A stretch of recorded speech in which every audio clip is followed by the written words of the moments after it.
Hey gang, Kevin here, Life22, and it's one of those days, right? So we're kicking off with another news over beers, and obviously it's still a sobriety chunk for me, January 6th until February 5th. But we wanted to polar seltzer. Um,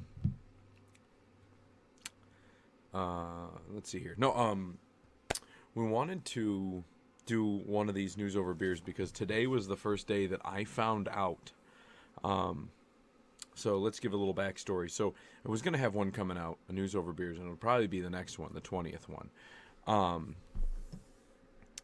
So what had happened was we did news over beers, or we were going to do a news over beers because we did a foil request. And I was going to break with that. I haven't gotten around to reading the contracts that we foiled for. There was rumor that teachers, regular citizens, other politicians were curious about the new superintendent's contract. And it wasn't published anywhere, yet it's a public document. But it's foilable. But nobody wanted to foil for it because you know how that goes, right? You foil for your boss's contract, and then next thing you know, like, no, I didn't fire him, but it didn't mean that I didn't have everybody else looking over them like a hawk to make sure the first moment they screwed up, they were done for, right? Like, so I fell on that sword because there's very little that the superintendent can do to me that I can't do back to the superintendent, and there should be no reason why her contract would not be transparent. So there's been a ton of rumors flying around, and I got to go through and read the contract and then figure out which rumors I heard, show you where that's not true in the contract, and go through an entire reading. I have them. I have not gotten a chance to go through the contract. And I submitted for this last month, actually, day of my sobriety, like January 6th. I had submitted the FOIL request, and last week I received the documentation, or the beginning of this week, I received an email, because that's how I asked to be corresponded with, so I didn't, if you request documents via email, they'll just electronically send them to you. You don't have to pay the fee to have them photocopied, and because that's the only fee there is. There's no fee to go get them. It's just, how do you want them? Do you want them in the form of a CD, a DVD? Do you want them on put on a flash drive? Do you just want them emailed? Because that doesn't cost anything. So we, I had requested these documents. I requested the superintendent's and the superintendent's assistant. And then in my email, I got the scanned letter stating, like, here is your FOIL request. The documents can be found on the city school district's website here. And like, you click on either link, and it just takes you 2 minutes. And then like, I had to go back to the email, and it was like, well, yeah, but you have to look for it within the meeting on this date and the meeting on this date. So I was like, all right, let me call and find out what's going on. And what they had told me was, well, you weren't the only one who inquired, but you're the only one who did the formal FOIL request. So since they're public documents, we just figured we'd stop any further FOIL requests and put them out there. So if you know where to look, you know the day that they signed her contract, if you know the day where they signed the assistant's contract, then you would know which meetings to pull up. And then scroll through, find the portion, and alongside there's a little document section where they've placed them. How convenient, right? Like, right on the website. So, we will have all that documentation gone through for you folks here. We might even put a link in the description to where to find them. And then, just to go through them, right? Transparency, that's all we're asking for, man. And that's... and which is funny because called racist because the new superintendent happens to be African American and happens to be a woman, And so, the first rumor is it a diversity hire? Well, I'd like to find out. I'd like to see what she's making compared to the previous superintendent and the previous before that. And I guess maybe that's why the Olean Times-Herald hasn't foiled for it either, because they talked about how she was so great, and I saw the newspaper articles. They talked about her, but they never talked about her salary. They didn't even foil for it. I'm the first one to foil for it. She's been in office. They've signed this contract in like June, the end of July, somewhere in there. Like we're going back like over 6 months ago. But when they were talking about hiring Rick Moore and his predecessor, each time they've hired, they've just, before they even started going to negotiations, the FOIL request was sitting in the office going, as soon as it's done, our FOIL is going to ask for it to send over to the Times-Herald and any other news outlet. And it's funny that nobody has done one for this lady. So I'm wondering if they don't want to be slapped in a boat of being called a racist. It's like, you're not going to be called a racist for just asking a question on how much somebody's making, when it's fair game to ask if they were white. That in and of itself is racist. So, yeah, I just find it humorous. So we delve into that, but then, part of my normal thing, I listen to my normal daily podcast, and then I will catch up on any meetings that have been between the Common Council and the school board. And then I listen to, I'll finish books as I'll listen to, whatever book I'm in the middle of. And that's kind of like my order of operations for that. And I just found it funny that I have, I'm looking around, I know when I was pulling those documents that they already had the meeting agenda for January 24th. And his was in the last one of the year, which was in December, and I didn't see any school board meetings in December. But I do remember there one being in November where they said, well, the COVID restriction has been lifted, where as a such and such a date, it's mandatory attendance is required. And I remember one of the school board members saying, well, we still live stream it though, right? Well, yeah, there's nothing that says you can't live stream it. We just have to live stream it when somebody is attending the meetings via Zoom. We have to live stream it because they can't see this person in, if they can enter through social, through the interweb, they have to be viewed through the interweb. Or I guess that was their thought process.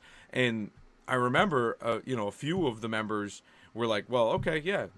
So everyone has to be here in person. We agree to that. Yeah, blah, blah, blah, blah, blah. And we should still live stream it because that's still a good thing for transparency. And I remember that discussion going on. And now it's funny that I didn't see either of these meetings. So I reached out to a few school board members that I know. And I said, hey, the meetings... No, they're not live streamed anymore. Why? Well, because they're not required to be, because everyone is in person. But you guys had this, and the few that I talked to said, yeah, I know. One in particular said, yeah, I know, and I fought to have it done, but the concern is they don't want it to be publicized like that. It's too much, just based on the feel of the conversation, it made it sound like the opposition this person was getting was because it creates too much of these people that show up and protest the meetings and all this other stuff. And it's like, well, you're a public official. You should be protest. You're a public official. I was stopped on a daily basis as an alderman, regardless if the meetings were recorded. A daily basis. People would call me. People would stop me in person. People would write letters to my house. Good, bad, indifferent. Stopping me with concerns, that's what it was. But these people don't want to be bothered, right? They just want to indoctrinate your kids and hey, if you chop your kids' parts off, and don't tell you about it, you shouldn't be able to put you on television for it. That's my thought process, right? So all the ones who stood and said no, we should have this. So my first part is we're doing a public call out. I've got recording equipment like I had at the Common Council meetings. It's a 360 camera. We can have you drop it off, stay in the meeting. Obviously, you can't take it to executive session where they are. We've made the request of a few school board members to bring the camera with them and set it up.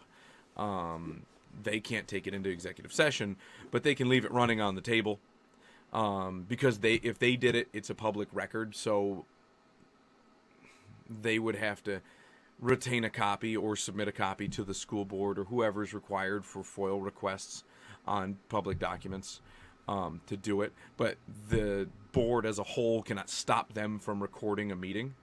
The same way that if they take notes at the meeting, it's completely foilable. I could say, I'd like to see what's in his book, her book, whatever. Like, I want to see what's in that book that person was writing notes on. They wrote notes on their agenda paper. That is 100% foilable. If they throw that away and do not produce it to the school, it is criminal.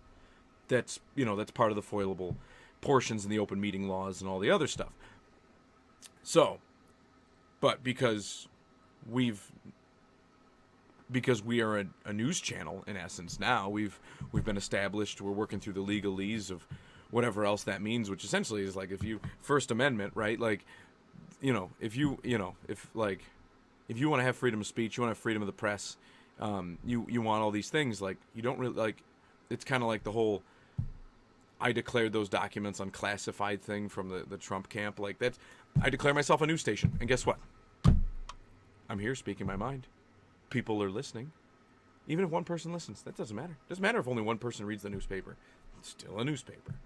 It's still the press. And I'm reporting on local news, local politics, local drama, local gossip. I'm a news station. So Tough Noogies, I'm publishing it in a public forum, which makes it, you wouldn't actually, I think that there was a lawyer that could make a case that says that the public official who is making the recording, making the record, if you will, and then on my equipment and hands it to me, the news broadcast entity, and I'm publishing it, I think that in and of itself would dismantle any need for a FOIL request on said documents. So that's that. So I am doing a call out for anybody who is, if I hear back from a board member, then we'll gladly do it. But we are looking for volunteers who are going to go to the school board meetings and would like to just press record. That's it. All you have to do is press record. They cannot stop you from recording at a school board meeting. Like, they can actually stop you. It's funny, they don't have to live stream it. But it's open meetings law, so they have to let you in. They don't have to let you into executive session, and there's certain reasons why they can go to executive session. These are the rules of the game, right? But they also can't stop you from recording the school meeting. But they also, if they're so worried about people speaking out against them, and making a ruckus, they could disband public comment. Public comment is not required. It is like a tactful thing to offer, right? Like, it's not required. You're free to speak publicly. You don't have to speak publicly at their meeting. Like, it's their meeting. Like, the Common Council doesn't have to do that either. You could eliminate it entirely. But nobody has the testicular fortitude to do that. And I'm not saying they should. I would not advocate for that. I think the more transparency, the more public engagement, the better. The better our society is. You don't want just Bluto beating up on Popeye. Nobody wants to watch that. Nobody wants to watch one side beat up on the other. It's a good grasp to have both sides kind of giving each other tension. That's slowing down the system so one side doesn't just go bananas and try just crazy stuff, and the other side doesn't do the same. That's it. That's what it is. It's slow negotiation. That's what it's all about. But we do need to record that. They can't stop you from doing it. And at that point, it's not a public record because you're not a public official if you are a volunteer from the public coming forward to do this for us. So let us know. Reply in the comments. Our email, I believe, is on the channel. Most of you know how to reach out to me. And we greatly appreciate your help because we'd love to start just doing what I did when I was a Common Council member and publishing those meetings when the municipality dragged their feet on setting it up, and I just said, screw it, put it on the desk, boom. Talked to the attorney at the time, and I said, hey, what do you need from me? He goes, if I get any FOIL requests, just don't lose those copies because you'll be criminally liable. And I wasn't.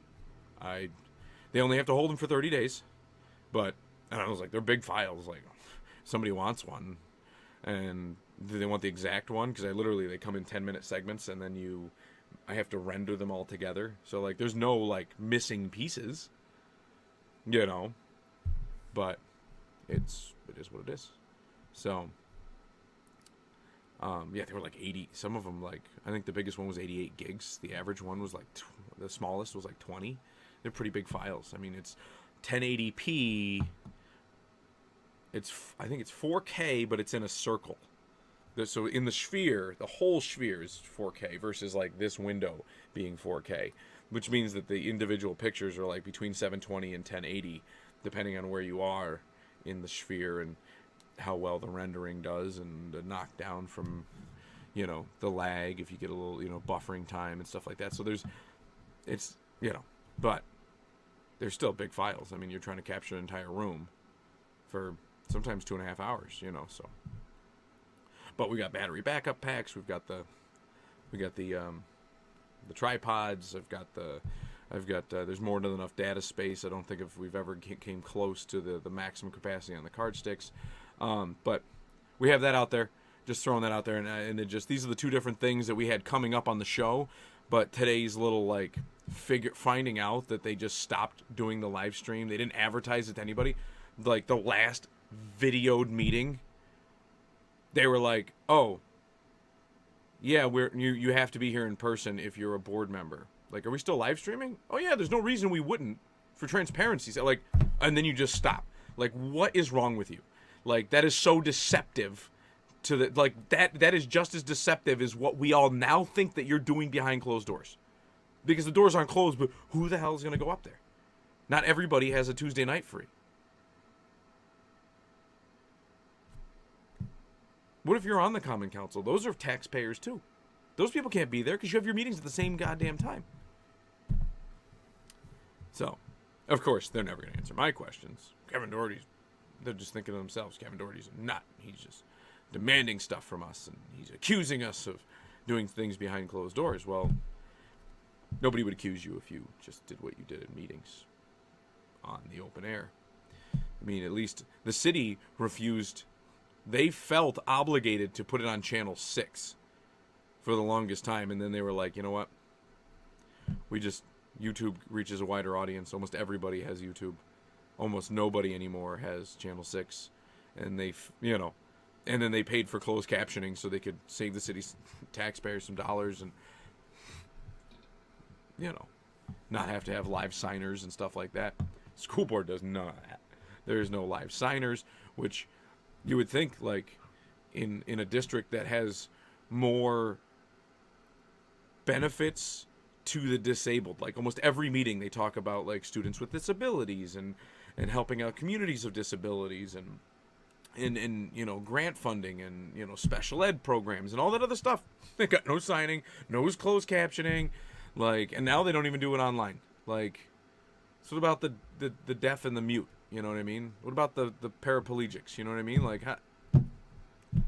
wheel themselves in there? No, they're, maybe they're bedbound. They're still taxpayers. Put it up online. Or come help us put it up online, help your community out. So, we're going to have a crazy weekend because I'm going to try getting to that, and I'd like to review that this weekend. So we will catch you guys next time on Life22. Don't forget to like, subscribe, continue to send your hate mail, and we await it.